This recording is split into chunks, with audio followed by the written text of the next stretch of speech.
avec la négation, avec les processus inférentiels, on va dire.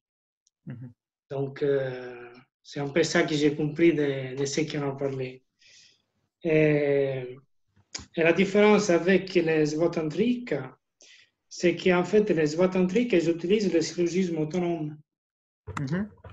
Et donc, en fait, les prasangiques, elles disent qu'utiliser un raisonnement qui deviendrait une vérité ultime, ça serait une saisie de la vérité. Ça serait comme une sorte de façon de s'attacher à quelque chose et de dire, voilà, c'est ça. Et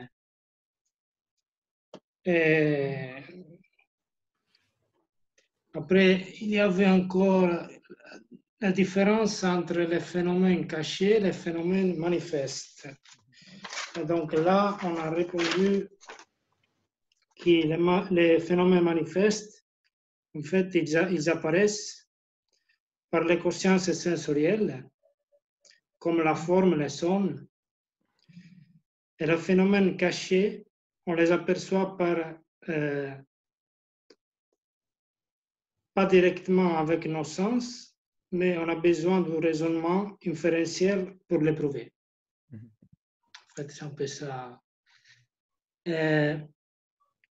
Après, il y avait encore la question pourquoi les phénomènes appartenant à la vérité conventionnelle sont dits d'être irréels. Et là, on a un petit peu parlé de ça aussi, et on a dit que les conventionnels donc, existent dans la réalité conventionnelle relative.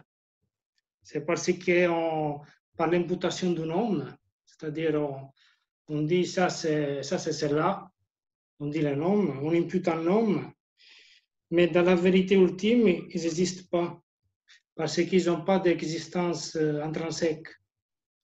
C'est-à-dire, si on va analyser, on ne va pas trouver une existence autonome, indépendante.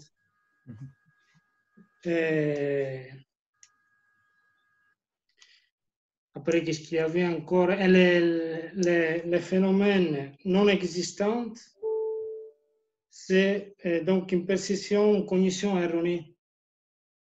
C'est en fait ça un peu la différence. C'est une perception erronée, comme si par exemple j'ai la cataracte, j'aperçois quelque chose qui n'existe pas. C'est seulement une perception fausse qui s'est causée par une perception erronée. Voilà. Et ça, c'est en fait c'est un phénomène non existant. Voilà. Et après, on s'est un peu arrêté là. C'est déjà bien. Ok, super. Merci. Et les autres groupes, les autres... Oui. Salut Patrick. Bonjour Gelsen. Bon, bah écoute, il y a déjà eu pas mal de choses de dites.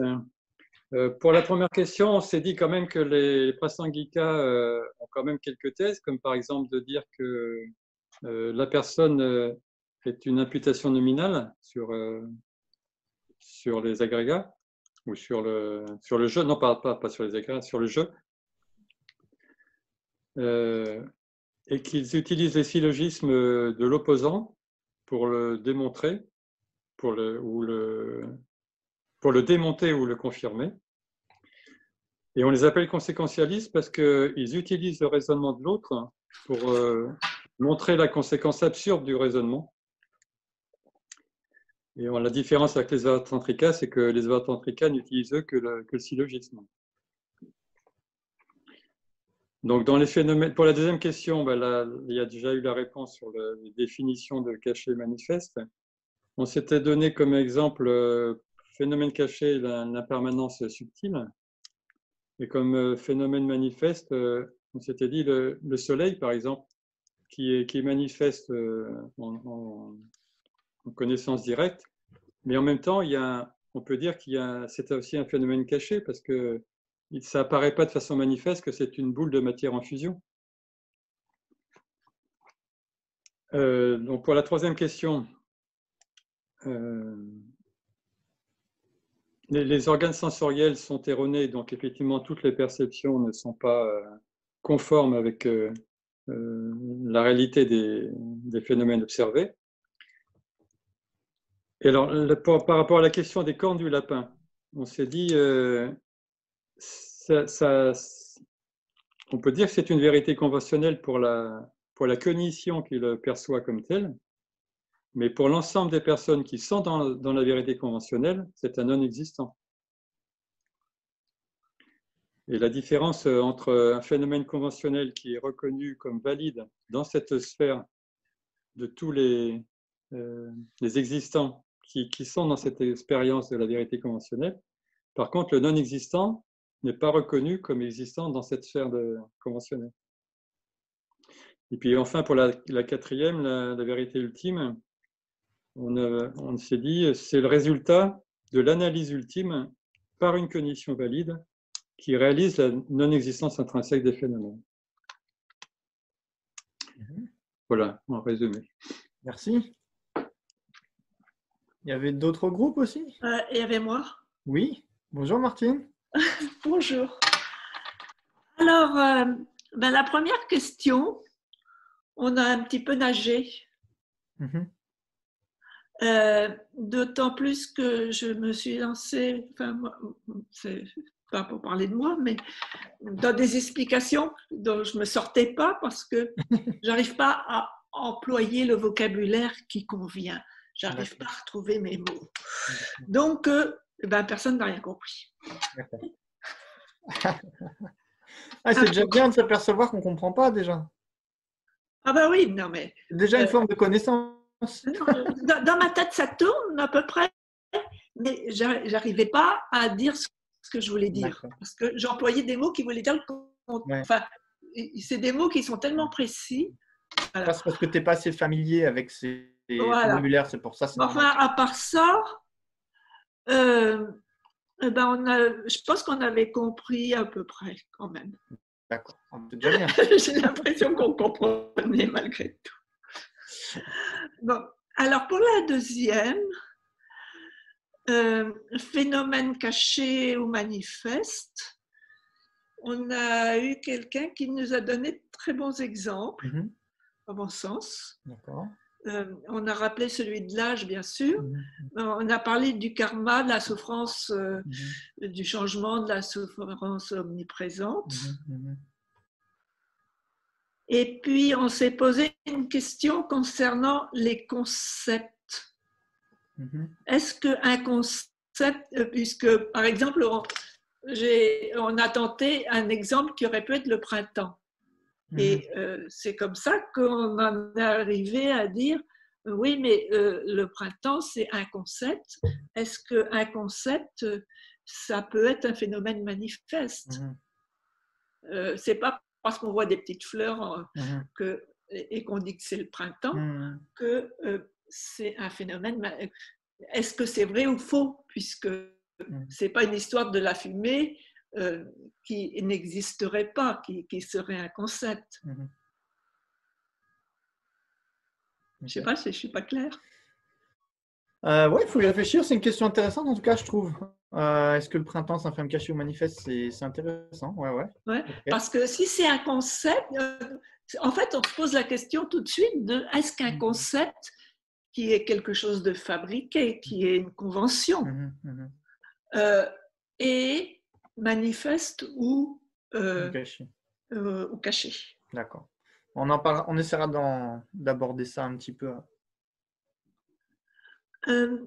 Et puis, après ça, les histoires de cornes de lapin, de réel, d'irréel, de valide, erroné.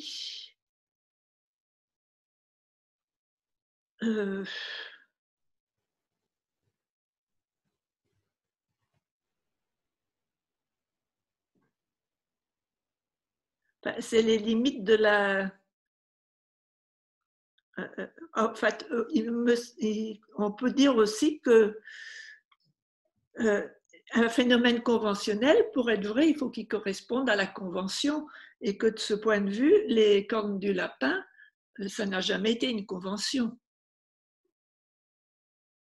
Donc, il est forcément erroné.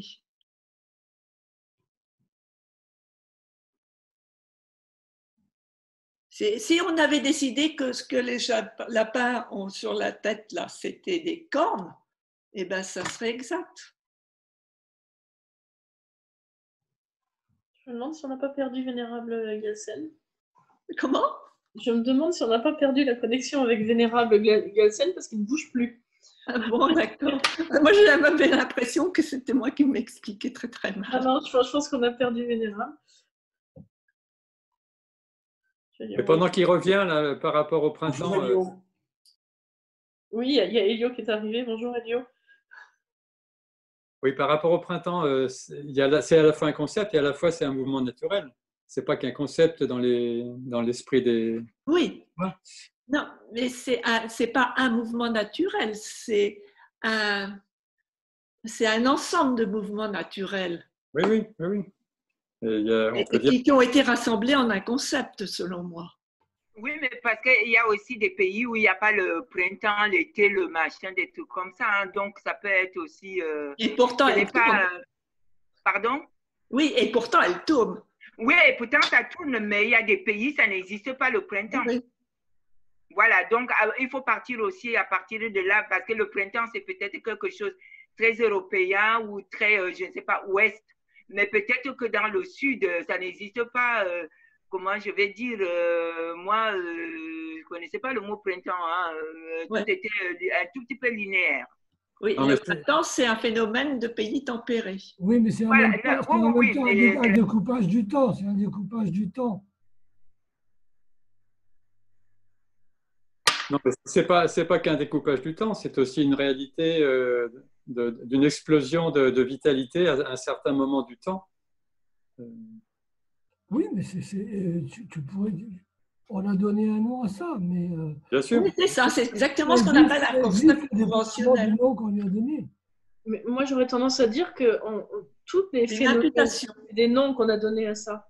Oui. Là, le printemps, ça nous paraît évident parce que c'est un ensemble de petites choses qui fait qu'on sent que c'est le printemps, ce regain d'énergie, les petites fleurs, le soleil qui revient un petit peu. Voilà, exactement. Donc, on a imputé. Donc, on arrive à comprendre que c'est une imputation. Les qui s'ouvrent, tu n'en as pas qu'au printemps. Alors, mais donc,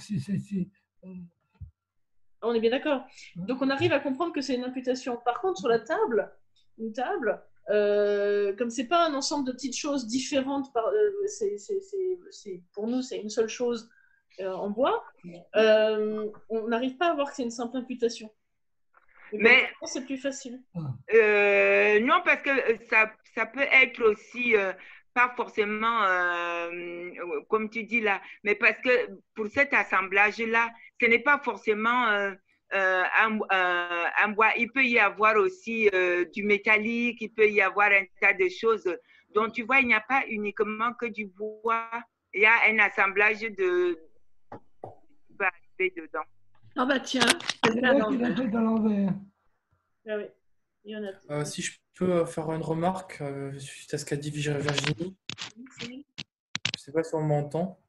Oui, on t'entend. Ah oui, du coup, par rapport à cette question, est-ce que le concept de printemps est un phénomène manifeste ou caché? Mon point de vue, c'est que, comme tous les phénomènes, il y a deux aspects. Il est à la fois caché et à la fois manifeste, dans le sens que caché, ce sera le côté ultime du printemps, qui est donc sans existence propre. Et le phénomène manifeste, c'est effectivement le concept qui nous apparaît conventionnellement, en fait, comme on entend couramment quand on parle de printemps. Donc, en fait, c'est les deux à la fois. C'est mon point de vue. Mais je pense que, comme il disait Virginie tout à l'heure, ce n'est qu'imputation. On aurait pu aussi appeler cette période-là Tartampion et on aurait pris ça en disant la période où les fleurs recommencent à sortir s'appelle Tartampion. Là, ce n'est qu'une imputation conventionnelle. Ce n'est pas le printemps. C'est pour ça que je disais, ça ne veut rien dire pour quelqu'un qui est dans un pays où il n'y a pas de printemps. Ça revient à la même chose avec la table. Hein. Oui, voilà. Il n'est pas au même moment. Nous sommes en France et nous disons la table. Hein, mais en italien, on ne dit pas la table. Voilà, exactement. stable, c'est juste une imputation sur la base d'un. C'est une imputation. Je vais C'est une imputation parce qu'en plus de ça, c'est conventionnel pour certaines personnes, mais pas conventionnel pour tout le monde, pour l'univers entier. Ben, il y a quand même une convention, il y a on arrive quand même à se comprendre, mais c'est forcément c'est limité à des groupes. Ah oui, c'est pour ça que je dis que c'est limité à un groupe. Ils nous ressemblent Si vous tellement. allez en Afrique, vous n'allez pas trouver un printemps. Les arbres, ils ont toujours des fleurs depuis votre naissance jusqu'à machin, il n'y a pas de printemps. Donc, c'est conventionnel par rapport à un groupe de l'Ouest, du Nord ou du Sud, comme vous voulez. Ben oui, mais ça, c'est le fait des conventions. Ouais. Ce ne sont que des conventions, mais avec une imputation d'un nom qu'on veut. Ah oui, mais ça, c'est vrai pour tout, pour le coup. Ça, c'est vrai pour tout. Bonjour. Ah, il est revenu. On a eu une coupure Internet. Donc là, j'ai changé de lieu et voilà, c'est bon. Oui, ça. Donc. Passer dans le monde des dieux. Pardon ? On a continué. Passer dans le monde des dieux. Pas vraiment là, c'est plutôt dans la salle informatique. D'accord. Mais j'apprécie ta vision pure. Hein. Moi, tu vois, ce qui m'apparaît, c'est juste une salle informatique. Alors, on a parlé du printemps. Oui, le printemps, voilà. On débattait. Avant d'aborder un petit peu ce que vous avez dit, je voudrais écouter ce que tous les groupes ont dit, comme ça donne une idée globale, et puis après, on peut faire. Ben, je pense qu'on a eu tous les groupes. Hein. Ah d'accord, ok, super. Ok, donc répondu. Il manque Christine, notre rapporteure. Voilà. Voilà, Christine. Bien. Alors, pour la première question, on a répondu un peu la même chose, et je peux juste ajouter qu'on avait dit la différence entre les deux, c'est que les prasyndicats peuvent réaliser la vacuité sans syllogisme. On va ajouter en plus. Sur la différence entre phénomène caché et manifeste, on a dit pour le phénomène caché qu'on pouvait le trouver par le raisonnement et non pas par les sens, ce qui est pour le phénomène manifeste. Je pense que c'est la seule chose qui est de différent. Après, sur la vérité conventionnelle et les problèmes réels et irréels, on a dit que oui, la vérité conventionnelle était un phénomène irréel, car une convention, on l'impute, on la nomme tel qu'il nous apparaît, non pas tel qu'il est réellement. C'est donc dans le monde, c'est un phénomène humain, si je puis dire. Alors, ils nous apparaissent donc tels qu'ils sont et non pas réellement. Donc, toutes nos perceptions sont erronées. Et on a pris l'exemple du fauteuil qui a été fabriqué. On le voit comme un fauteuil, comme vous avez vu la table, alors qu'il est fait de plusieurs matières et qu'il change d'instant en instant. Alors, ce qui existe conventionnellement, c'est finalement notre ignorance qui nous le fait voir ainsi. Donc, la vérité conventionnelle, c'est ce que vous avez appelé une vérité trompeuse. Alors, sur les cornes de lapin, on s'est dit que le non-existant, c'était ce qui n'était pas conventionnel. Le conventionnel, c'est ce qui était perçu par une conscience valide. Et le non-existant, c'était surtout ce qui n'était pas fonctionnel. Voilà. Je crois que c'est la seule chose. Alors, sur la vérité ultime, on a dit que c'était celle qui n'était pas fausse, qui était ni trompeuse ni irréelle, qui était trouvée par une cognition valide et qui était une véritable cessation. Ok.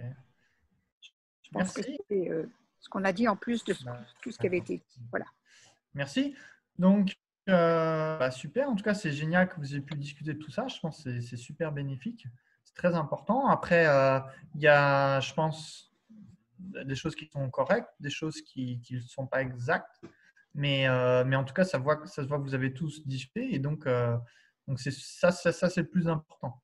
Parce que du coup, vous êtes plus actif et ça reste plus dans votre esprit après. Donc, c'est pour ça que c'est important la discussion.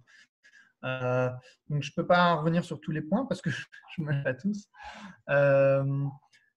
Donc, il y avait des choses bonnes, des choses un petit peu peut-être à corriger. Ce n'est pas forcément le but de tous les corriger.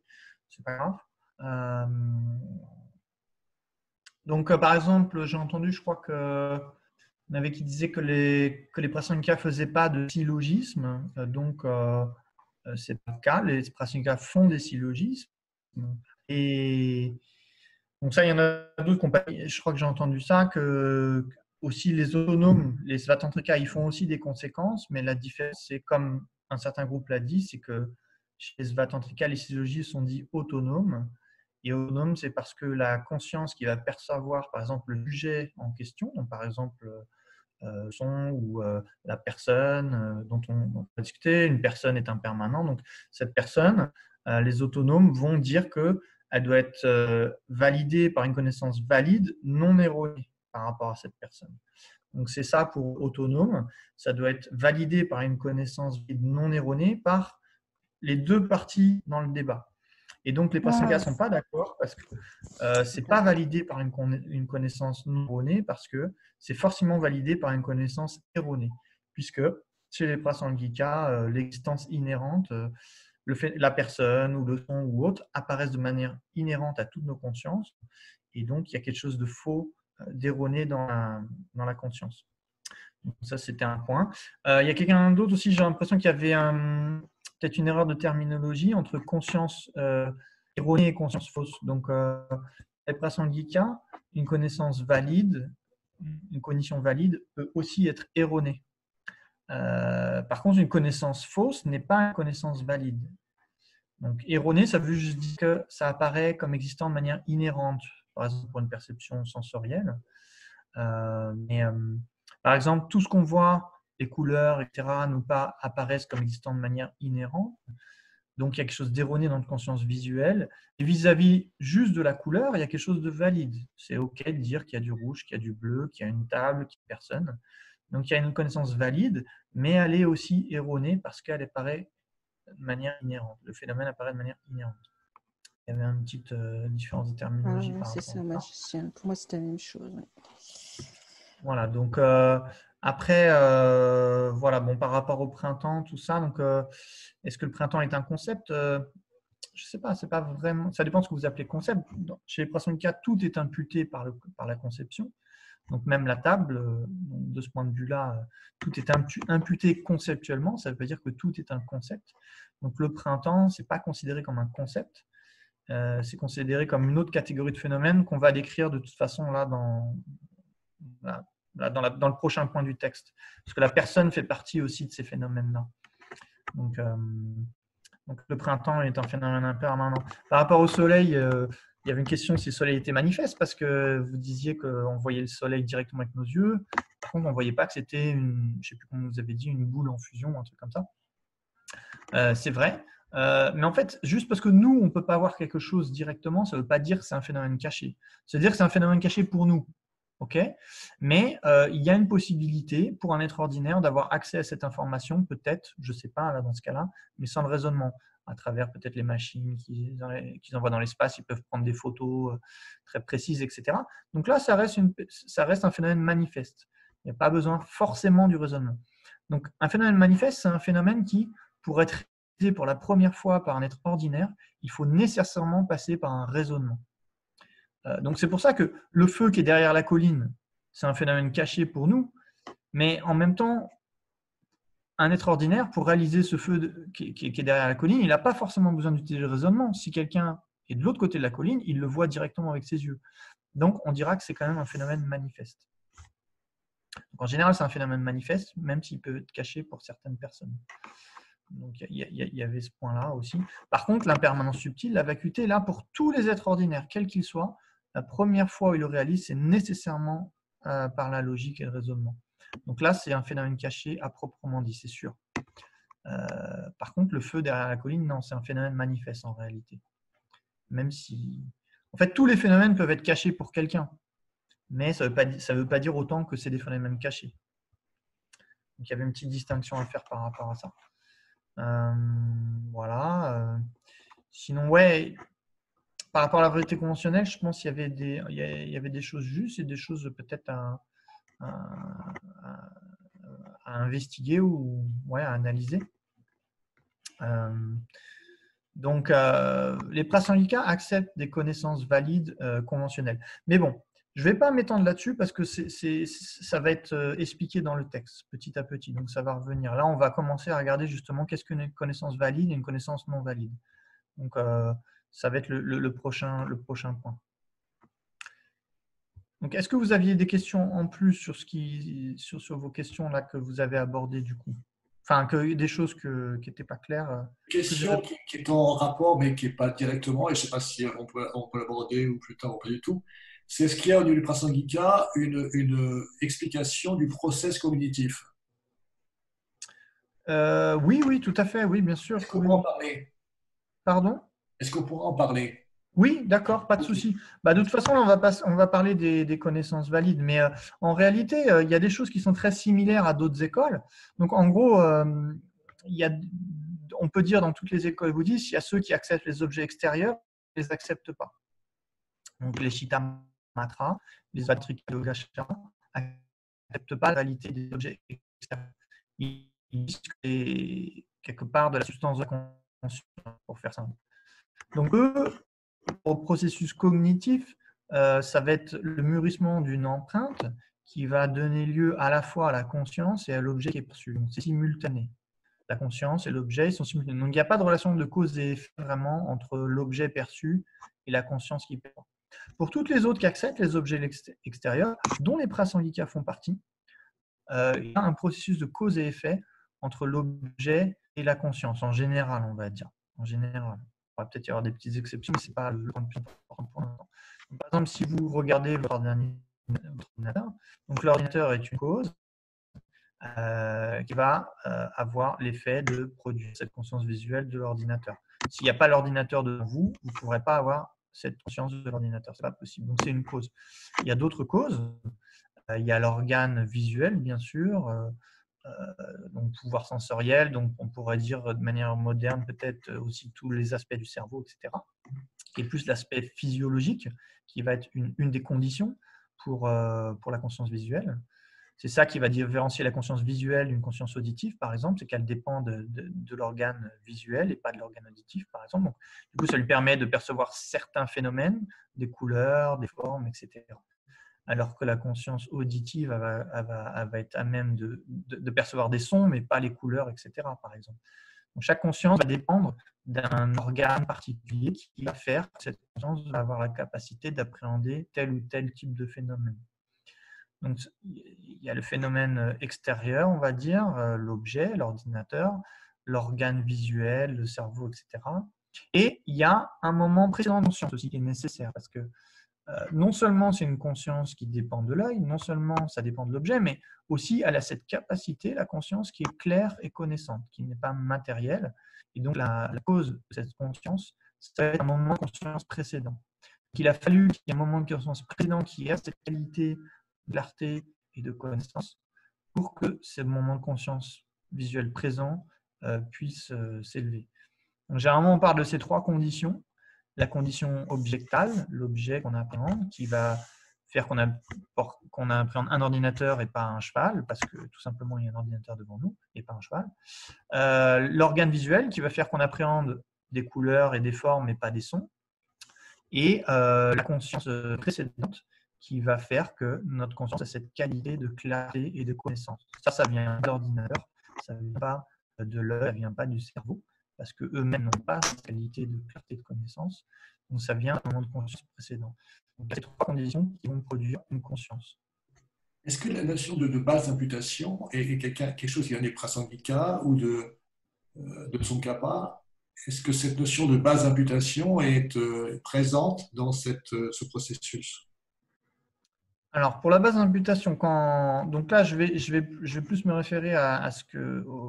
Donc là, le processus que je viens d'écrire, c'est un processus général pour les différentes écoles. Maintenant, quand on parle de base d'imputation, imputation, c'est vrai que là, on va aller plus dans certaines écoles philosophiques. Ce n'est pas tous Quoique ce terme pourra peut-être être utilisé dans différentes écoles, mais il ne va pas vouloir forcément dire la même chose. Donc, ce qu'il dit Rinpoche, en fait, c'est par exemple, vous voyez quelqu'un qui arrive devant vous. Donc, d'abord, ce que vous allez voir, c'est le corps, enfin, la forme du corps, les couleurs, etc. Donc, il y a ça. Et sur cette base, vous allez imputer la personne. Par exemple, Jean-Jacques ou Cyril, ou peu importe. Donc d'abord, vous devez voir la base d'imputation, c'est-à-dire le corps, dans un premier temps. Et sur cette base, vous allez imputer la personne. Donc ça, c'est le deuxième point. Et ensuite, parce que nos consciences sont influencées par l'ignorance depuis des vies et des vies, cette personne qui est simplement imputée sur le corps, elle va tout d'un coup apparaître comme étant mélangée avec le corps, comme étant là sur le corps.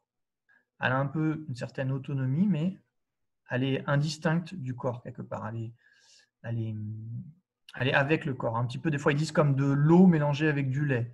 Les deux mélangés ensemble. Ils ne sont pas vraiment complètement séparés. C'est deux choses différentes, mais ils ne sont pas vraiment séparés. Et donc, il apparaît de manière un peu plus substantielle de ce qu'il est, le jeu. Ça, c'est à cause de l'ignorance. Et ensuite, l'ignorance va croire que c'est vrai. Il va appréhender cette personne existant de son propre côté comme étant réelle. Et donc ça, c'est l'ignorance qui va créer l'attachement, la colère, etc. Donc il y a ces différents aspects de la conscience. Est-ce que je peux poser une autre question sur l'objet lui-même? L'objet, la table, par exemple, c'est le plateau et des pieds.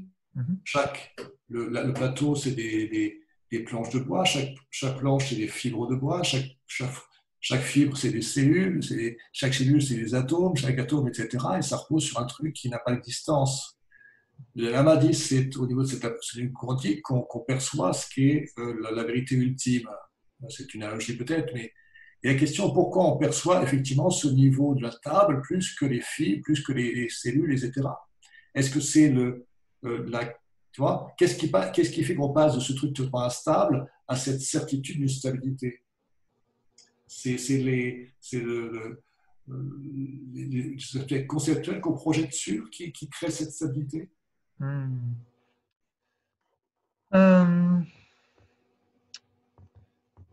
Ouais, disons que je dirais que les textes que j'ai vus n'abordent pas la question de cette manière. Ça ne veut pas dire qu'elle ne peut pas l'être, hein. Ça ne veut pas dire que ce n'est pas important. Donc, je n'ai pas de réponse des textes clairement par rapport à cette question en particulier. Quoique. Mais en fait, le truc, c'est que ce qu'il faut voir, c'est que les atomes ou le niveau subatomique, il n'existe pas plus que le niveau de la table. Donc, des fois, ce qui peut se passer, c'est quand on décompose comme ça, on peut avoir l'impression qu'à la fin, plus on va au niveau subtil et plus on est proche de la vérité, quoi. Et quelque part, ce n'est pas vraiment comme ça. C'est-à-dire qu'au niveau grossier, la table, elle existe aussi peu et autant qu'au niveau subatomique.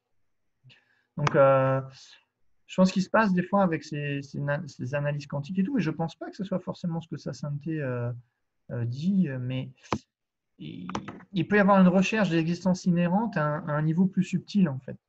C'est-à-dire qu'il y aurait un niveau beaucoup plus subtil qui serait en fait la réalité presque ultime, et tout le reste, ça serait une illusion qui est imputée, projetée par notre esprit.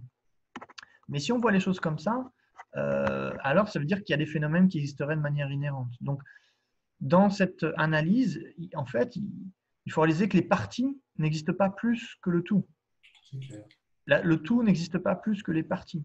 La conscience n'existe pas plus que ce qui est perçu. Ce qui est perçu n'existe pas plus que ce qui perçoit.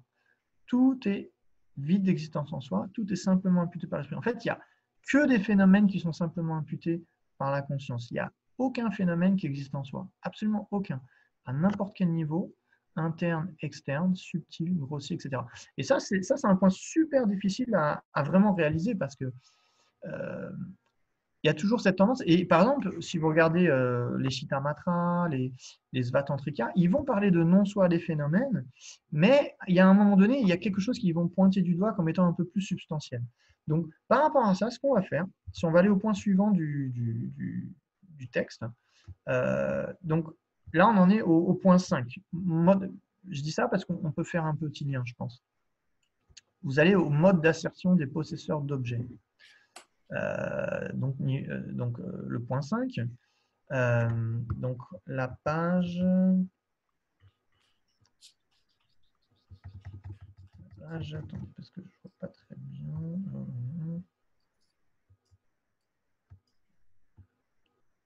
C'est là où on s'est arrêté.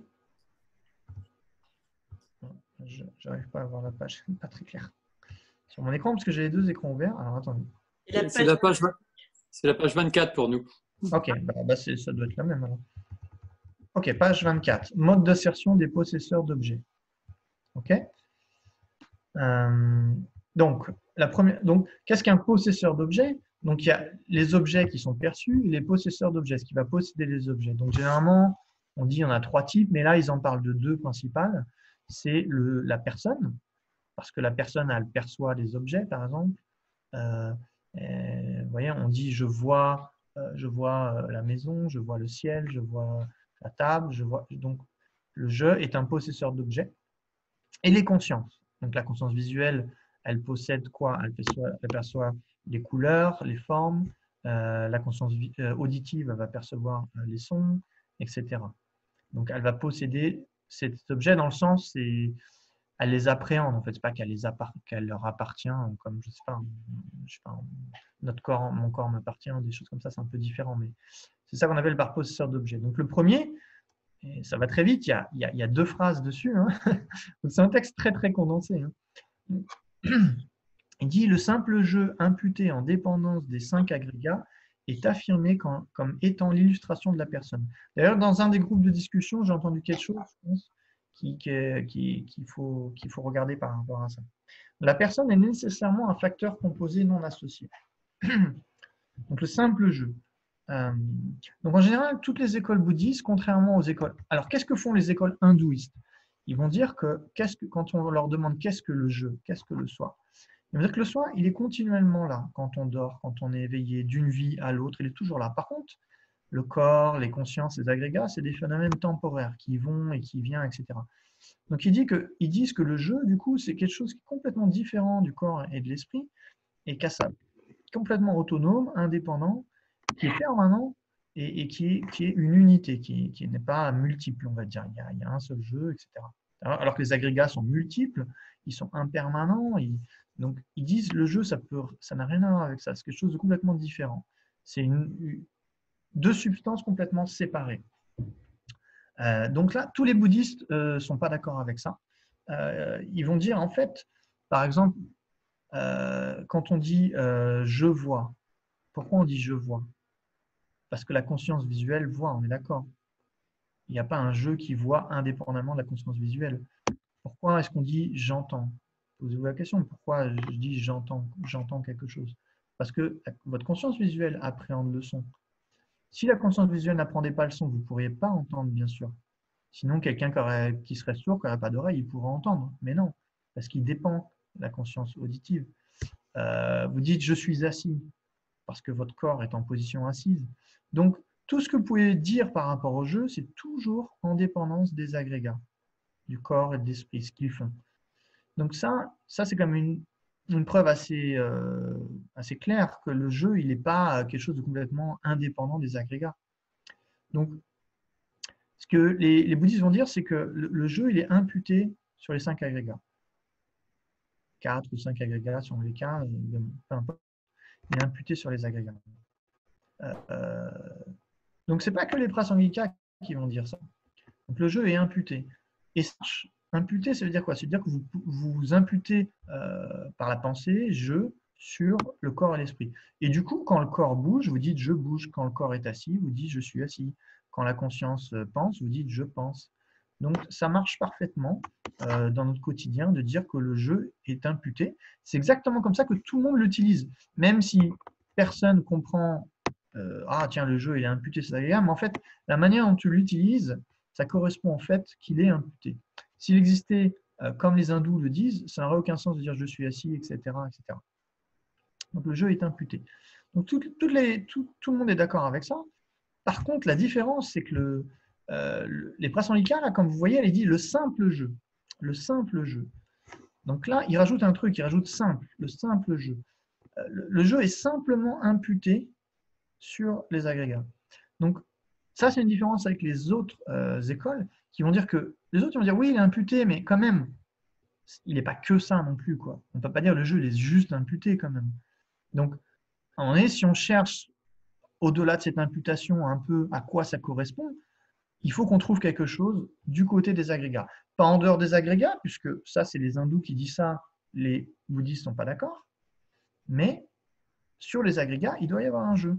Donc, il y en a qui vont dire bah, c'est l'ensemble des agrégats, il y en a qui vont dire l'ensemble du corps-esprit, il y en a qui vont dire c'est la conscience mentale, parce que la conscience mentale, elle va d'une vie à l'autre, donc ça correspond bien à ce sentiment d'un jeu qui va d'une vie à l'autre, etc.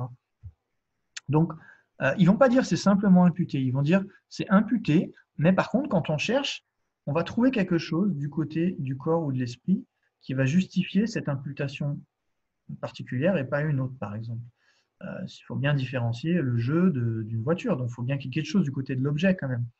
Donc les autres, ils vont dire il y a quelque chose, donc il y en a beaucoup qui vont dire c'est la conscience mentale, par exemple. Donc ils vont dire quand même, oui, il est imputé, mais en même temps, il est imputé sur quelque chose de réel quand même. Il ne faut pas que ce soit juste imputé, il faut qu'il y ait quelque chose de réel derrière, sinon on ne pourrait pas faire la différence entre les cornes du lapin et le jeu, par exemple. La corne de lapin, il est imputé, mais il n'y a rien qui justifie cette imputation, donc il n'existe pas. Par contre, le jeu, il est imputé, mais si on cherche, il y a quelque chose derrière, il y a la conscience mentale, et ça, c'est ce qu'on appelle une illustration du jeu. L'illustration, ça veut dire la base du jeu ou un exemple du jeu, mais qui serait un peu important pour expliquer les vies passées, les vies futures, etc. Et donc, eux, ils vont dire c'est une illustration du jeu. Donc là, dans cette phrase, si on revient à notre texte, il dit « Le simple jeu, imputé en dépendance des 5 agrégats, est affirmé comme étant l'illustration de la personne. » Donc là, qu'est-ce qu'il dit? Il dit que l'illustration de la personne chez les Prasangika, en fait, c'est le simple jeu. L'illustration de la personne, c'est le simple jeu. Donc ce simple jeu qui est simplement imputé, c'est la seule chose qu'on peut dire c'est le jeu, en gros. On ne peut pas dire c'est la conscience, on peut pas dire c'est... Donc ça veut dire quoi? Ça veut dire qu'il n'existe pas de manière substantielle le jeu. Pas du tout. Il n'y a absolument rien de substantiel du jeu. Il n'y a absolument rien qui existe en soi au niveau du jeu. Donc voilà. Alors je ne sais plus ce qui avait été dit dans la discussion. Il y avait un truc par rapport à l'illustration du jeu, je ne me rappelle plus.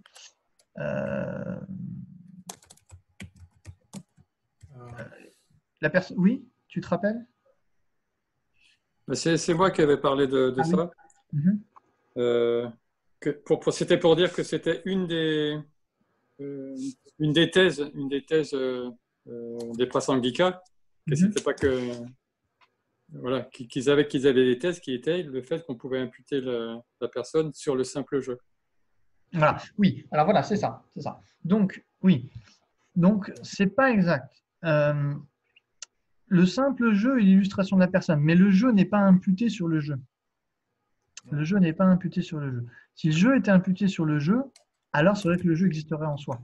C'est ce que disent les autres. C'est ce que disent les autres écoles.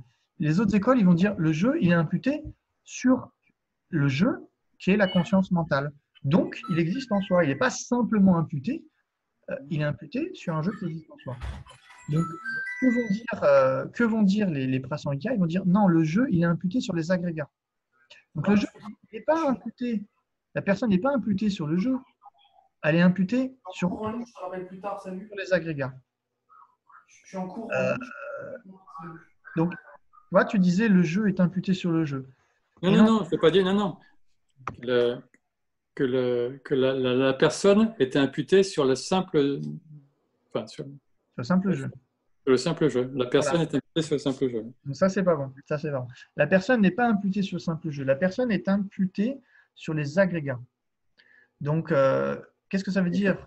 Ça veut dire que la personne est imputée sur quelque chose qui n'est pas une personne.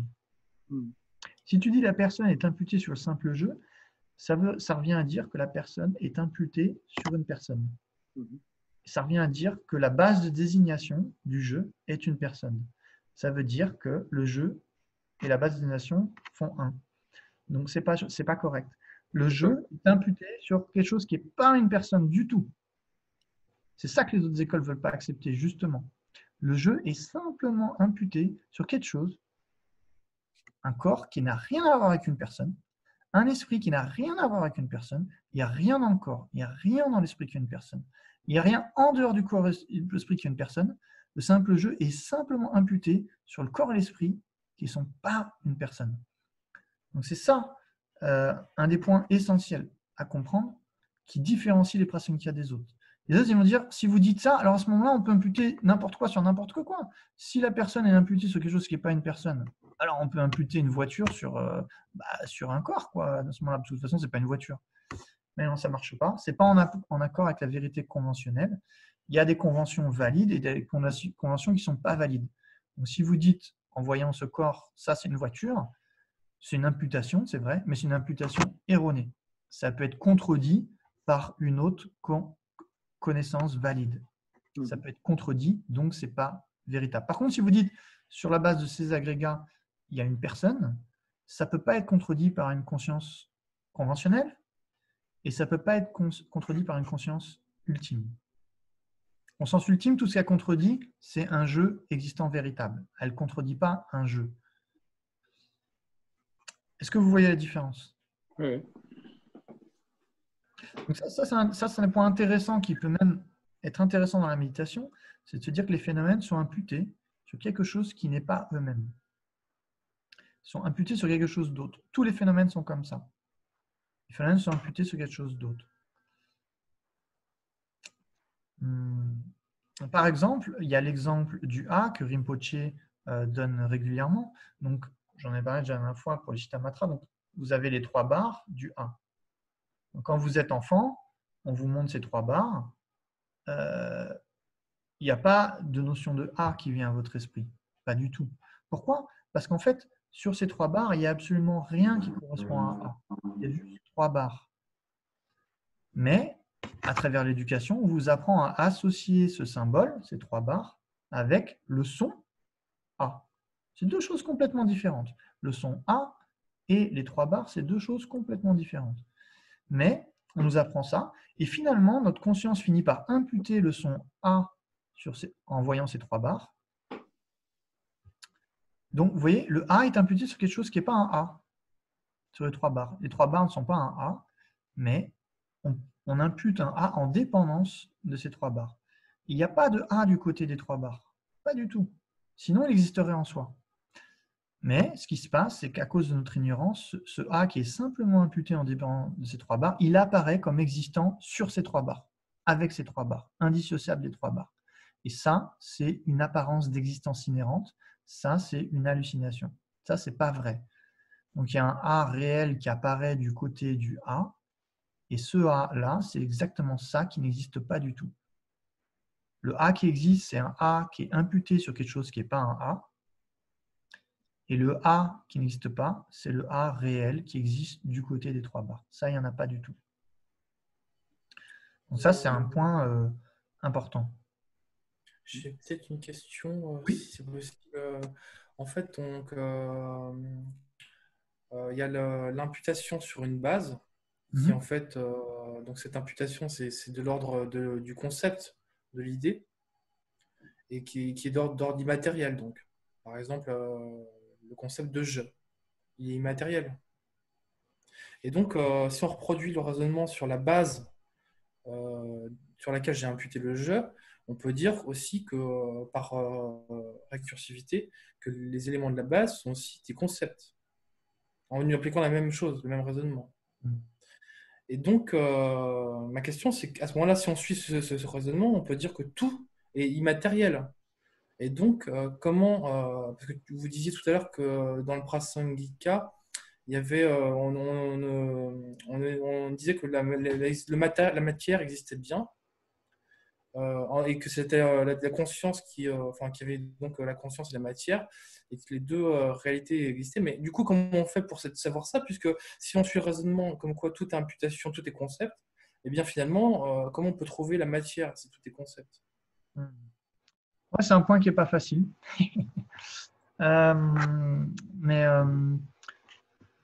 Ce truc, c'est que la matière existe, mais pas comme elle nous apparaît. C'est ça le truc. Donc nous, quand on aussi, le fait de dire que les phénomènes sont simplement imputés, ça ne veut pas dire que c'est que des concepts non plus. Ça ne veut pas forcément dire ça. Donc c'est vrai que tous ces termes, ils peuvent être un petit peu trompeurs aussi, je pense. Donc tous les phénomènes sont simplement imputés. Par exemple, c'est comme petit ou grand, par exemple. Voilà. Ça, c'est assez classique. Donc par exemple, si vous prenez une girafe, c'est considéré comme quelque chose de grand. Okay. Mais quand on voit une grande girafe, on a vraiment l'impression que c'est grand de son propre côté, indépendamment de quoi que ce soit, de manière absolue. Et bien sûr, si un astronaute il commence à regarder un petit peu en haut de cette planète, s'il arrive par une méthode ou une autre à voir la girafe comme un petit point sur cette Terre, il va la percevoir comme étant minuscule, minuscule. Donc ça prouve que c'est relatif. Sa grandeur, être grand, petit, c'est relatif. C'est relatif, mais ça existe en dépendance. Ça existe en dépendance d'autres phénomènes. Ça n'existe pas de son propre côté, ça n'existe pas de manière absolue en soi, mais ça existe en dépendance. Donc, vu ce que c'est dépendance, on dit c'est imputé. C'est imputé sur ce qu'on voit. C'est imputé sur ce qu'on voit. Donc, ce n'est pas juste un concept, c'est imputé sur ce qu'on voit. On voit ça, et dans ce contexte, on impute grand là-bas. On impute grand sur la girafe. Donc, on ne considère pas que la grandeur de la girafe, elle est dans notre tête. Elle est bien sur la girafe, mais, enfin, elle est bien. Elle n'existe pas du côté de la girafe à 100%, mais elle existe en dépendance, mais elle est imputée sur la girafe. Elle est imputée sur la girafe. Et c'est une certaine réalité conventionnelle, relative. Si je disais, par exemple, la girafe est plus petite que moi, ça serait une conscience erronée. Donc le fait que la girafe, en général, peut être considérée comme extrêmement petite, ça n'enlève rien au fait que, par rapport à moi, elle n'est pas petite. Par rapport à moi, elle est grande. Mais ce n'est pas absolu, c'est relatif. Donc les phénomènes sont imputés, mais imputés, ça ne veut pas dire que c'est juste des concepts, quoi. Je veux dire, la grandeur de la girafe, c'est quand même, c'est pas juste dans ma tête. Ça a un certain niveau de réalité. Et les couleurs, c'est pareil, par exemple. Les couleurs, on sait bien maintenant que ça dépend de la lumière, etc. Donc, on sait bien que si on n'avait pas ces facteurs, ces agrégats physiques, psychophysiques, on ne verrait pas la réalité comme on la voit. Mais en dépendance de cet agrégat, c'est comme ça qu'on perçoit la réalité. Et quand on dit par exemple ça c'est rouge, ça c'est bleu, on impute ça sur ce qu'on voit et on l'impute là où on le voit, c'est-à-dire à l'extérieur. Et donc c'est un phénomène extérieur, simplement imputé, mais extérieur.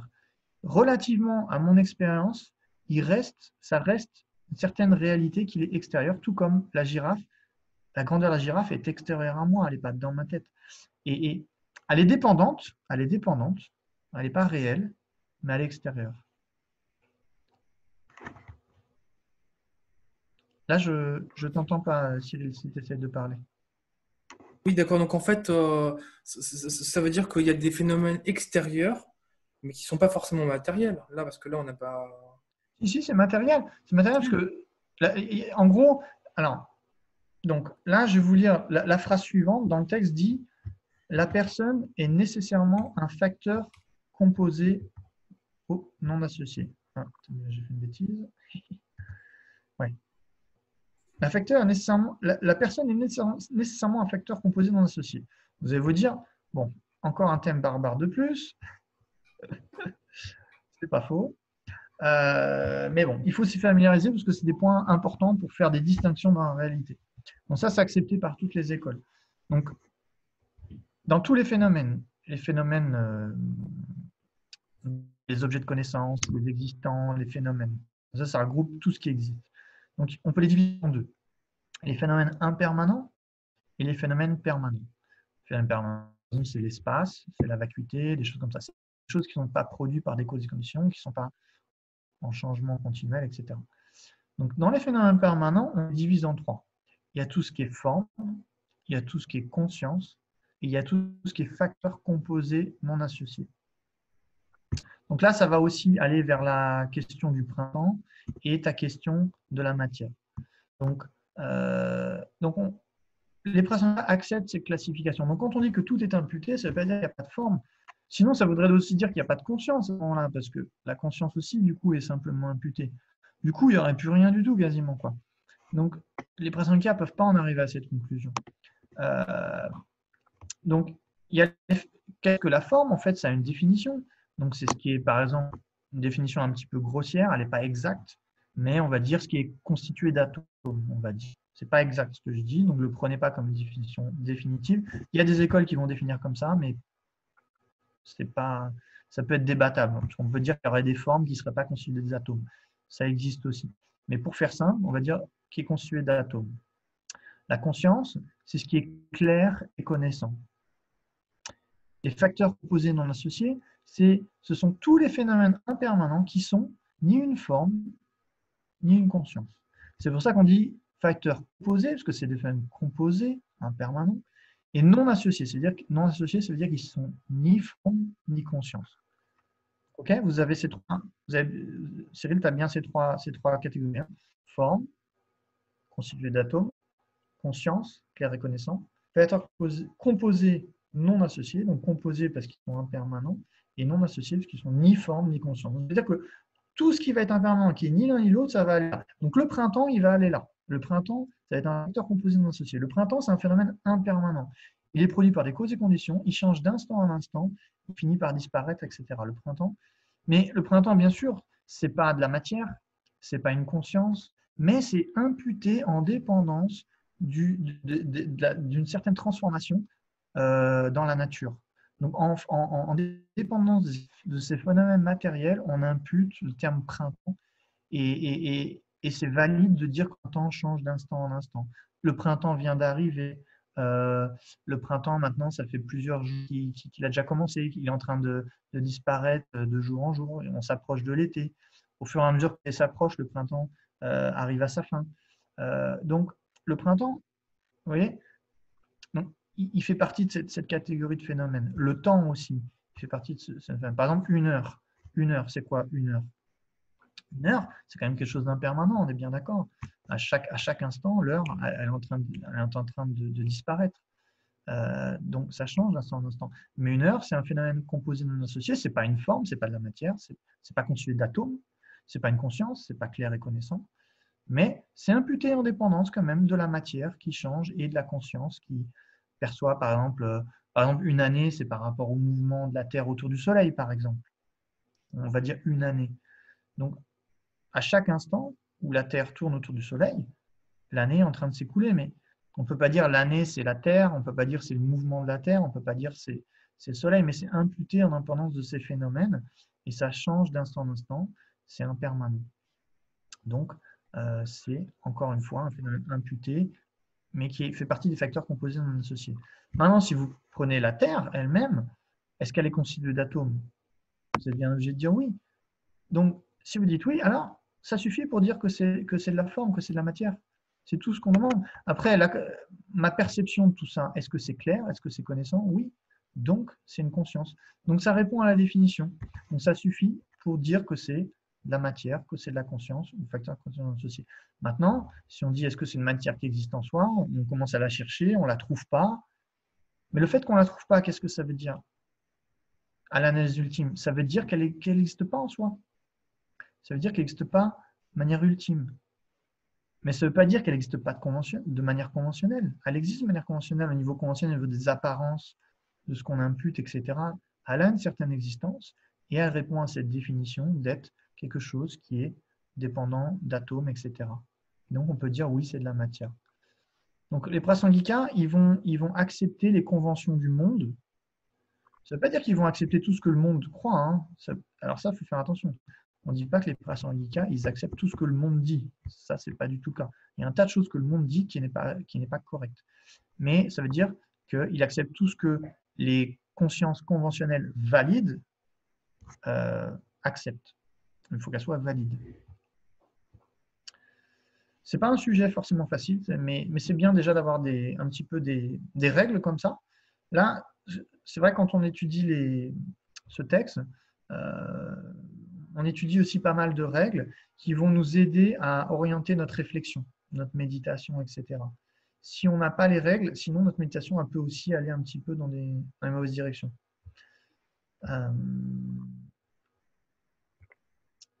Donc voilà, la personne est donc un facteur composé non associé. Et les simples jeux, donc on ne veut pas le trouver sur le corps, on ne veut pas le trouver sur l'esprit. Mais pourtant, oui, moi, Cyril, Galsen, peu importe quel nom, quelle désignation vous posez, c'est OK de dire que je porte des lunettes quand même. Mais comment un concept, il pourrait porter des lunettes, non? Un concept, il ne peut pas porter des lunettes. Ça n'a pas de sens. Un concept, si c'est immatériel, comment ça peut porter des lunettes? Donc, est-ce que je porte des lunettes ou pas? Oui. Oui? Oui. D'accord. Est-ce que je suis devant l'écran ou pas? C'est ce qu'on voit, mais est-ce que c'est vraiment ça? Disons que si tu dis que je ne porte pas de lunettes, que je ne suis pas devant l'écran, du coup, il faut aussi que tu dises que je ne pense pas parce que je ne suis pas une conscience. Et à la fin, il ne me reste plus grand-chose. Je ne peux plus faire grand-chose. Hein. Donc, à la fin, ça revient, tu vois, ça revient presque à dire que le jeu n'existe pas presque, à un moment donné. Par contre, si tu acceptes simplement, sans analyse, que je porte des lunettes parce que mon corps porte des lunettes. Oui. C'est OK, tu vois, conventionnellement, tout le monde serait d'accord avec toi. Et il y aurait qu'est-ce qui nous met à l'aise là-dedans? Qu'est-ce qui nous met mal à l'aise là-dedans? C'est qu'en fait, quand on fait cette analyse ultime, on va chercher le jeu. OK, est-ce que c'est le corps et tout ça? On va dire non. Alors, comment on peut dire que je porte des lunettes? Mais là, ce qu'il faut comprendre, c'est que quand on cherche le jeu sur le corps, on passe au niveau de l'analyse ultime. Ça devient une analyse ultime. On ne reste plus au niveau conventionnel. Donc, qu'est-ce qui se passe quand on analyse quoi que ce soit avec une analyse ultime? Il n'y a rien qui résiste à l'analyse. Rien. Ni les concepts, ni la matière, ni la conscience, ni même la vacuité. Même la vacuité ne résiste pas à l'analyse ultime. Donc, chez les prasangika, il n'y a rien qui résiste à l'analyse ultime. Mais le fait de ne pas résister à une analyse ultime, ça ne veut pas dire que c'est éliminé par l'analyse ultime. Ça veut juste, ce qui est éliminé par l'analyse ultime, c'est l'existence véritable, l'existence inhérente. Mais ça ne réfute pas les phénomènes conventionnels. Donc, il y a pas mal de textes qui discutent de cette différence entre ne pas résister à l'analyse ultime et être réfuté par l'analyse ultime. Donc, une analyse ultime ne peut pas éliminer un phénomène conventionnel. Ce qu'elle élimine, c'est l'existence inhérente. C'est tout. Donc, quand on dit que le jeu n'existe pas en soi parce qu'on ne trouve pas sur le corps, ça ne veut pas dire que le jeu n'existe pas. Il est imputé. Mais l'analyse ultime, elle ne cherche pas un phénomène imputé. Elle cherche un phénomène qui existe véritablement. Vous voyez, donc, l'analyse ultime ne se contente pas des apparences. Elle va chercher un peu plus loin pour voir qu'est-ce qu'il y a derrière cette impulsion et elle ne trouve rien. Et donc, qu'est-ce que ça veut dire, le fait qu'elle ne trouve rien? Ça veut dire que les phénomènes n'existent pas de cette manière-là. C'est-à-dire qu'ils existent d'une autre manière. Ça veut dire qu'ils n'existent pas du tout. Quand par exemple on dit, il donne un exemple dans certains textes, par exemple la conscience visuelle, elle ne perçoit pas le son, on est d'accord? Elle ne peut pas percevoir le son. Donc la conscience visuelle ne perçoit pas le son, mais est-ce que pour autant elle réfute le son? On va dire non. Elle ne réfute pas le son. Donc l'analyse ultime ne trouve pas le jeu, mais ça ne veut pas dire qu'elle réfute le jeu. Donc il y a une différence à faire à ce niveau-là. Donc, ne pas résister à l'analyse ultime ne veut pas dire être réfuté par l'analyse ultime. Il n'y a aucun phénomène chez les prasangika qui résiste à l'analyse ultime. Parce que s'il y avait un phénomène qui résistait à l'analyse ultime, ça veut dire que ce phénomène existe de manière inhérente. Donc, il n'y a rien qui résiste. Donc, c'est pour ça que quand on cherche la matière par l'analyse ultime, on ne va pas la trouver. Mais ça ne la réfute pas. Ça ne la réfute pas. Ça réfute que la matière existe de manière inhérente seulement. Mais ça ne réfute pas qu'elle existe de manière conventionnelle. Donc, pareil pour le jeu, pareil pour la matière, pareil pour la conscience, pareil pour les phénomènes extérieurs. Donc, par exemple, dans le Madhyamika, c'est une des choses que Chandrakirti dit au Chittamatra. Il dit, oui, c'est vrai, quand on cherche les phénomènes extérieurs avec une analyse ultime, on ne les trouve pas. Mais c'est pareil pour la conscience. Quand on cherche une analyse ultime, on ne peut pas la trouver non plus. Donc, le fait qu'on ne les trouve pas, ça ne veut pas dire qu'ils n'existent pas. Ça veut juste dire qu'ils existent de manière illusoire, trompeuse, etc. Mais ils existent à un certain niveau. Il y a un niveau, ils n'existent pas, un niveau, ils existent. Donc là, c'est là qu'il faut essayer de voir que les deux vérités ne sont pas contradictoires. La vérité ultime et la vérité conventionnelle ne sont pas contradictoires. Donc, c'est le vide et la production dépendante. La vide, donc les phénomènes existent en dépendance de cause et conditions, de parties et d'une imputation. Ils n'existent pas que en dépendance d'une imputation, il faut aussi qu'ils dépendent de parties, etc., particulières. Sinon, si c'était que imputé, ça veut dire que tout ce qui est imputé devrait exister, même les cornes du lapin. Justement, en fait, peut-être que c'est imputé, mais d'une manière qui fonctionne bien, quoi, dans un certain, justement, par exemple, selon des mécanismes un peu déterminés, quoi.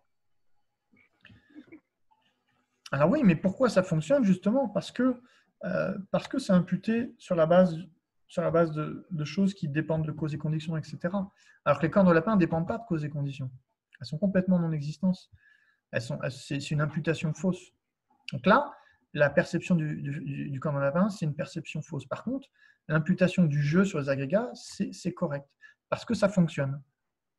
Pourquoi ça fonctionne? Parce que quand le corps bouge, je bouge.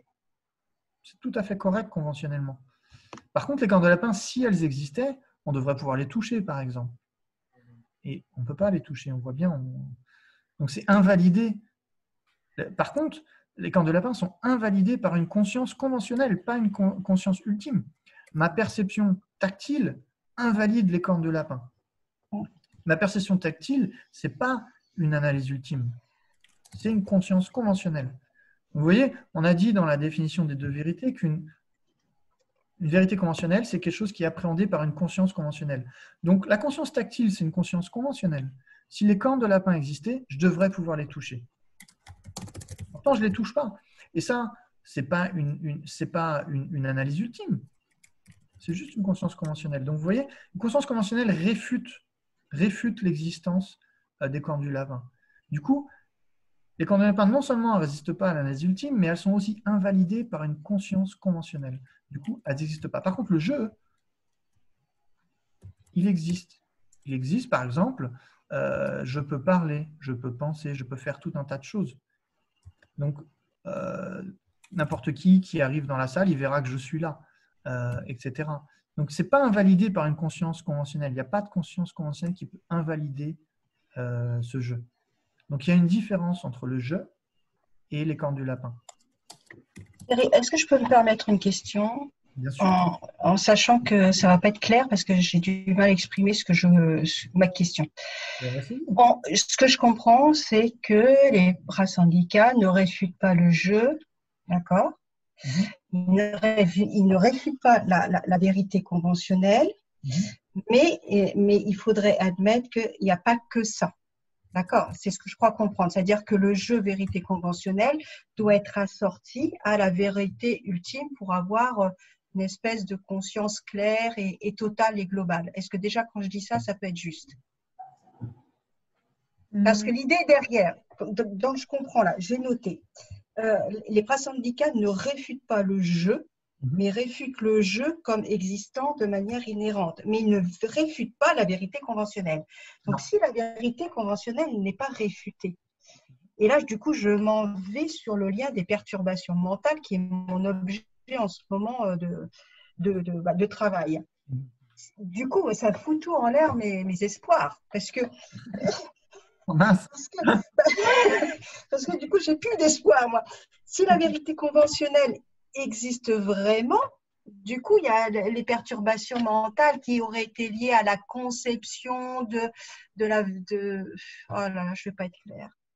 Les perturbations mentales naissent du fait que l'on croit que le jeu existe parce qu'on impute quelque chose et que de cette croyance-là naissent toutes les perturbations mentales. Mais si on me dit du coup qu'on ne réfute pas la vérité conventionnelle, du coup, qu'est-ce que deviennent les perturbations mentales? Je suis désolée, je ne suis pas claire. Non, c'est bon, je comprends ce que tu dis. Ouais.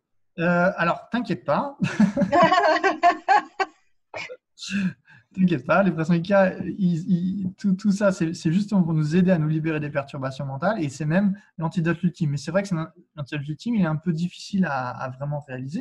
Donc c'est pour ça qu'il y a aussi d'autres antidotes temporaires aussi, c'est bien d'ajouter, comme l'amour, la compassion, la patience, l'éthique. Tout ça, il faut les pratiquer aussi pour diminuer les perturbations mentales. Mais c'est vrai que l'antidote, la finale aux perturbations mentales, ça va être justement la sagesse qui reste de la vacuité. Donc, ce que tu dis, on ne dit pas que la vérité conventionnelle existe véritablement, surtout pas, surtout pas. Ah, Elle n'existe pas véritablement.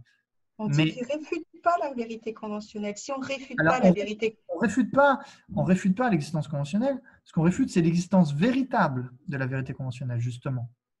Ce qui est réfuté, c'est l'existence inhérente ou l'existence véritable, ça veut dire la même chose, des phénomènes conventionnels. Mais ça ne réfute pas les phénomènes conventionnels. Les phénomènes conventionnels sont des phénomènes illusoires, parce qu'ils n'apparaissent pas tels qu'ils existent, mais parce qu'on croit qu'ils existent tels qu'ils apparaissent, alors les émotions perturbatrices s'élèvent. Donc en réalisant qu'ils n'existent pas tels qu'ils apparaissent, donc ils sont vides d'existence véritable, alors on peut éliminer la racine des perturbations mentales. Mais si on va trop loin, c'est-à-dire qu'on pense que les phénomènes conventionnels n'existent pas du tout, en fait, ça ne va pas vraiment éliminer les perturbations mentales. Ça va en créer des nouvelles, en fait. Ça va peut-être en éliminer certaines, mais en créer d'autres, je pense. Parce que si on commence à croire qu'il n'y a rien qui existe, ça va poser problème à un moment ou à un autre. Ça va poser un problème. C'est-à-dire aussi que l'éveil n'existe pas, c'est-à-dire que la pratique n'existe pas. Ça veut dire, donc, ça va nous amener un peu à une forme de nihilisme qui pourrait nous amener même à être un obstacle à la pratique, en fait. Et ce n'est pas trop bon, en fait. Donc, ce qu'il faut comprendre, c'est que dans tout ce qui nous apparaît, ok, il y a des choses qui existent, le jeu existe, les personnes existent, etc. Mais ils n'existent pas tels qu'ils nous apparaissent. Donc, quand on dit qu'ils n'existent pas tels qu'ils nous apparaissent, ça ne veut pas dire qu'ils n'existent pas. Donc, c'est ça qu'on dit. L'analyse ultime, elle va réfuter ce qui nous apparaît, c'est-à-dire des phénomènes inhérents. Ça, c'est ce qui nous apparaît dans toute nos consciences. Elle va réfuter ça. Et c'est ça qu'on a besoin de réfuter pour nous libérer. Mais elle ne réfute pas la simple existence, la simple désignation des phénomènes dépendants. Mais si on percevait les phénomènes tels qu'ils sont, c'est-à-dire comme des simples productions dépendantes, alors, par exemple, je donnais l'exemple de grand et petit. Vous voyez? Donc, on va dire, oh, la girafe, c'est grand de manière absolue ou c'est petit de manière absolue, etc. Donc, ça va générer plein d'émotions, bon, là, qui ne sont peut-être pas très importantes. Mais par contre, quand on va faire ça avec des notions de bien, de mal, de bon, de mauvais, par rapport à d'autres personnes, par exemple, on trouve que quelqu'un est absolument négatif ou absolument désirable, par exemple. Là, ça va générer de l'attachement et de la colère. Par contre, si on prend que déjà, bon, on peut avoir projeté des choses qui n'existent pas du tout à un tel niveau sur cette personne, donc ça n'existe pas tel que nous apparaît. Ça veut dire que les personnes n'existent pas, mais après, ça veut dire, par exemple, une personne avec qui on a des difficultés, est très amie avec quelqu'un d'autre, par exemple. Aussi, peut-être que dans d'autres contextes, à un autre moment, elle pourrait se comporter différemment avec nous. Aussi, si on change notre comportement, etc. Tout ça, on commence à comprendre que ce n'est pas une réalité absolue. C'est un peu un exemple assez simple que je donne, mais cette personne avec qui on a du mal, elle nous apparaît comme négative de manière absolue, en soi, de sa propre nature. C'est sa nature qui est mauvaise, quoi. Et ça nous empêche de développer l'amour, la compassion, l'équanimité. C'est un peu dans cet état.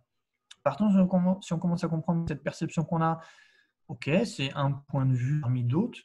Par exemple, si on considère sa nature de bas, si on considère que le fait qu'il a peut-être été mère dans une autre vie, que dans d'autres contextes, on pourrait peut-être être ami, etc. Alors, cette apparence d'ennemi absolu, elle peut commencer à s'estomper, par exemple. Donc, ça n'enlève en rien le fait que cette personne existe, mais elle n'existe pas de manière aussi concrète, absolue. Ça n'enlève rien aussi que cette personne a peut-être fait quelque chose qui n'est pas sympa envers nous, mais on commence à faire la différence entre sa nature et tu vois, des phénomènes conditionnés qui apparaissent à un moment ou à un autre, mais on commence à prendre de l'espace. Aussi, si quelqu'un nous attire énormément, on va commencer à voir que les bons côtés de cette personne, etc. Mais si on veut calmer l'attachement, des fois, on peut tout simplement dire oui, bon, bah, d'un autre point de vue, cette personne n'est pas non plus si extraordinaire que ça. Si sais pas si voilà, personne n'est parfait déjà. Donc, il y a plein de choses qu'on pourrait analyser pour voir sous un autre angle. Mais dans l'attachement à la colère, il y a une saisie d'absolu, il y a une apparence d'absolu qui est due à notre ignorance, qui est là des vies et des vies, qui nous projette une existence absolue sur tout ce qu'on voit. Et ça va générer des émotions extrêmes, en fait. Et ça, par contre, pacifier complètement, sans pour autant nier les causes et les effets, nier l'interdépendance, nier l'existence des phénomènes conventionnels. Mais donc, comme je disais tout à l'heure, phénomène conventionnel, c'est une traduction. Une autre traduction, ce serait vérité trompeuse. Si on pouvait réaliser que tous ces phénomènes n'existent pas, qu'ils apparaissent, c'est-à-dire qu'ils sont faux. Par exemple, quand on est très en colère contre quelqu'un, ces personnes nous apparaissent comme horribles. Si on arrivait à penser ça, c'est illusoire, c'est pas vrai, et donc on commence à penser d'une autre manière pour comprendre que c'est pas vrai, déjà on pourra prendre un peu d'espace par rapport à l'émotion. Pareil, quand on est pris par l'attachement, si cette personne nous apparaît comme extrêmement attractive, etc. Si on pense c'est illusoire, c'est une hallucination, c'est pas vrai, et on commence à penser d'une autre manière, on peut désamorcer un peu l'émotion. Donc là, on s'engage dans une analyse ultime, c'est-à-dire qu'il y a quelque chose qui nous apparaît comme étant absolu. Donc cette chose, ça ne nous apparaît pas comme étant un simple phénomène imputé, elle nous apparaît comme un phénomène absolu. Et c'est ça qui ne va pas. En fait, c'est un phénomène simplement imputé, ça c'est la réalité, mais ça nous apparaît comme un phénomène absolu, donc il y a une différence. Donc ce qu'il faut réfuter, ce n'est pas le phénomène imputé, ce n'est pas lui le problème. Ça existe, ce n'est pas un problème. Ce qu'il faut réfuter, c'est le phénomène absolu. Et ça n'existe pas. Et donc, il faut réaliser que ça n'existe pas. C'est ce qu'il faut faire, en fait. La vacuité, c'est réaliser que quelque chose qui nous apparaît n'existe pas. Et ce qu'il y a de génial, c'est que ce phénomène, quand on réalise, ce phénomène qui nous apparaît qui n'existe pas, quand on réalise qu'il n'existe pas, alors c'est l'antidote à toutes nos souffrances, tous nos problèmes, depuis des vies, à toutes nos émotions négatives, à toutes nos actions négatives. Et donc, c'est la voie vers la libération et l'éveil. Donc, vous voyez, ce n'est pas contradictoire. Oui, oui. En fait, c'est ce qui m'a troublée, c'est ne réfute pas la vérité conventionnelle, parce que pour moi, la vérité conventionnelle, ça voulait dire les phénomènes tels qu'ils m'apparaissent, en fait. C'est ça qui m'a troublée, en fait. Oui, je comprends.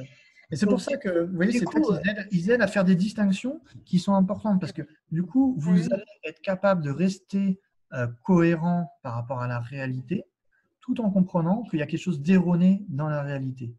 Donc, le fait qu'il y ait quelque chose d'erroné dans la réalité, ça ne veut pas dire non plus que tout est à réfuter. Vous voyez ?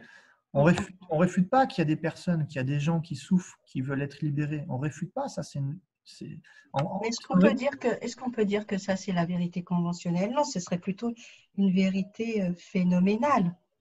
Parce que la vérité conventionnelle, c'est pas justement comme la convention, c'est pas tel qu'on m'apparaît, c'est-à-dire que Pierre, il m'apparaît comme faisant un tout, et c'est comme ça que ça m'apparaît. Et ça, c'est pas ça la vérité conventionnelle. En fait, mais c'est pas très grave, mais j'ai compris. Mais voilà, la vérité conventionnelle, ça me chiffonne dans ce terme-là parce que. En fait, dans tout ce qui existe, il y a deux c'est ce qu'on voyait dans le point précédent. Tous les existants sont divisés en deux, vérité conventionnelle et vérité ultime. Il n'y en a pas une troisième. Donc, les vérités ultimes, c'est seulement la vacuité. Tous les autres phénomènes qui existent sont des vérités conventionnelles. Et pourquoi on les appelle conventionnelles ou trompeuses? Parce qu'elles n'apparaissent pas telles qu'elles existent. Donc, le fait que quelque chose n'apparaît pas tel que ça existe, ça ne veut pas dire que ça n'existe pas. C'est dire que c'est faux. Donc, c'est un peu, je vais vous donner un exemple. Bon, par exemple, un mirage. Un mirage, il apparaît comme de l'eau, mais ce n'est pas de l'eau. Donc, l'eau, elle n'existe pas du tout. Donc, l'eau, ce n'est pas un phénomène conventionnel. Par contre, le mirage, il existe. C'est un phénomène faux parce qu'il nous trompe, mais il existe. Le mirage existe. Il a une certaine existence, mais il est faux. Par contre, l'eau, ça n'existe pas. Donc, c'est ça qu'il faut réfuter. C'est l'eau, ce n'est pas le mirage. Le mirage, il existe. De la même manière, le jeu, c'est comme le mirage. Il existe, mais il apparaît comme existant véritablement. Donc, l'existence véritable du jeu, c'est comme l'eau. Donc, il faut réfuter ce jeu véritable, comme on réfute l'eau, sans pour autant réfuter qu'en effet, il y a un mirage qui est faux. De la même manière, il y a un jeu qui est faux. Mais ça veut dire quoi, faux? Ça ne veut pas dire qu'il n'existe pas. Ça veut dire qu'il apparaît pas comme il existe. Ça ne veut pas dire qu'il n'existe pas. Il faut faire la différence entre ne pas exister et ne pas apparaître tel que ça existe. Oui, oui. Ça c'est encore une distinction à faire qui est importante. Parce que si on ne la fait pas, on risque de tomber dans le nihilisme. Et c'est un problème. C'est un problème parce que ça nie les causes et effets. Ça peut même être un obstacle à la compassion parce que si on arrive à penser que rien n'existe et personne n'existe, les gens n'existent pas. Alors la souffrance n'existe pas. Donc si la souffrance n'existe pas, pourquoi je devrais libérer les êtres de la souffrance? Si l'éveil n'existe pas, pourquoi je devrais atteindre l'éveil? Si la voie n'existe pas, alors pourquoi je devrais pratiquer la voie? Donc, il faut arriver à unir les deux vérités, conventionnelles et ultimes. Et ça, c'est le point le plus difficile du Madhyamika. Ne vous inquiétez pas si vous trouvez ça difficile, c'est normal, c'est censé être le point le plus difficile. Mais en même temps, qu'il y a un point. Et à force d'y réfléchir, votre esprit, il a la capacité de finir par le comprendre. Notre esprit a la capacité de réaliser ça en tant qu'être humain. Avec les conditions qu'on a, c'est possible de le réaliser. Par contre, ça demande beaucoup d'efforts pendant longtemps. Mais plus on va faire d'efforts, plus on va s'en rapprocher. Donc, chaque petit pas, il a une valeur pour se rapprocher de la réalisation de la vacuité.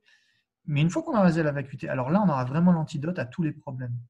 Et une fois qu'on l'aura réalisé, on ne l'oubliera pas. Donc, c'est un truc aussi qui reste. Donc, peu importe l'effort qu'il faut mettre dedans, c'est un investissement. En fait, c'est peut-être le meilleur investissement qu'on peut faire dans notre vie. Entre ça et la bodhicitta, la compassion, c'est le meilleur investissement qu'on peut faire de notre vie avec cette vie humaine. Il n'y a rien. Et même si on ne les réalise pas, juste de créer plein d'empreintes dans cette vie, ça va faire que dans les futurs, ce sera beaucoup plus facile à réaliser. Donc, au mieux, on le réalise dans cette vie, et peut-être même on va très loin avec. Et si on n'y arrive pas, au moins, on crée plein d'empreintes qui va faire dans les futurs, ce sera facile de le réaliser parce qu'on aura plus de familiarisation avec ça. Donc, c'est important. Je me dis peut-être que vous êtes fatigué parce que vous avez commencé le groupe de discussion à 2 heures. Est-ce que vous avez besoin d'une petite pause? Peut-être ça serait bien, non? Hein? Virginie, tu proposes combien de temps de pause? Je ne sais pas, un quart d'heure, 20 minutes? Un quart d'heure? Ça vous va? C'est OK pour tout le monde? OK, un quart d'heure. Donc, ça veut dire, là, pour moi, j'ai 16h07, ça veut dire on reprend à 16h22. Très bien. Bon, je vais retourner dans ma chambre du coup parce que l'Internet marche. À tout à l'heure. À tout à l'heure.